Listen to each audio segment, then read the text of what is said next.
Hi guys, welcome back to my channel, Edmond Mendaros, and for today's quick tutorial, and I'm going to show you guys on how to pay in advance in Lazada Pashcash credit loan statements using GCash. So stay tuned ka lang mga kaibigan para malaman ang buong process at start na natin. So ang next step ay open lang natin ang Lazada applications at dapat nakalagin yung account. So itap lang natin yan.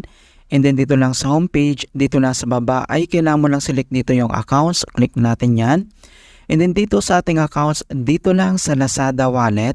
And then next ay kailangan mo lang itap tong Pashcash credit. Okay, so makikita nyo dito yung ongoing loan. Alright, so itap lang natin yan. At madadirect tayo dito sa ating Pashcash available credit. And then next, makikita mo dito yung ating amount due. Okay, so pwede mo namang i-view yung loans and repayments para makita mo yung details. So, i-click mo lang to.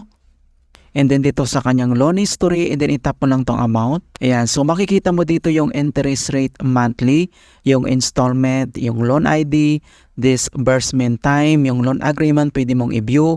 And then dito naman sa kanyang repayment plans, so dalawang installment tayo. So, pwede mong i-view ito. So, click mo lang tong arrow na yan. And then ito na siya. So, yung first installment and then yung second installment natin. So, kung pwede ba bayaran one time ang Pashcash loan? Yes, pwede siya bayaran ng minsanan kasi may option siya na pwedeng i-edit yung amount. And then ipapakita ko sa inyo guys mamaya. Alright? So, kung na-view mo na itong details dito and then next step kung paano ba natin ito bayaran in advance. And then, next, dito lang sa amount due and then itong view details. So, itap mo lang ito. Okay, so makita mo dito yung details niya, yung kanyang due date, principal amount, interest amount. And then next ay itap mo lang dito sa baba yung repay in advance. Okay, so click lang yan. And then ito na siya. So, ito yung sinasabi ko mga kaibigan na pwede natin bayaran in full. Pwede mong i-edit yung amount. Okay, so itap mo lang tong pin icon na yan. And then pwede mo na siyang i-edit. Ganito siya. Alright, so since 1/4 lang ibabayaran natin, so yan yung ilalagay natin dito. Ayan, so ilagay mo lang yung amount dito. Kung gusto mong bayaran in full, pwede naman. Itap mo lang tong pen icon. And then makikita mo dito sa baba yung amount na babayaran mo. And then i-click mo lang tong continue. And then dito naman sa kanyang payment method, nandito naman siya. So pwede mong bayaran yung via Lazada wallet, yung GCash natin dito. So since naka-add na yung e-mobile wallet natin na GCash dito sa Lazada, ay kailangan mo lang itong i-select. Or pwede mo namang bayaran through PMaya. Ito siya mga kaibigan.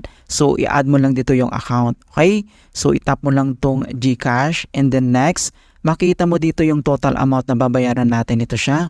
And then, click mo lang tong Pay Now dito sa baba. Okay? So, makikita mo dito na payment success. And then, ito yung payment amount. And then, pwede mo namang i-view yung order. So, click lang yan para makita natin. And then, ito na siya. Yung details mga kaibigan. Yung Lazada Pashcash amount natin dito. Ayan, so nandito lahat. So, ganun lang po kasimple mga kaibigan kung paano natin bayaran ang Pashcash loan in advance. And hope na nasundan nyo ang step-by-step tutorial ko. And please don't forget to like this video, subscribe to my channel for more quality content. Thank you guys and see you in my next tutorial.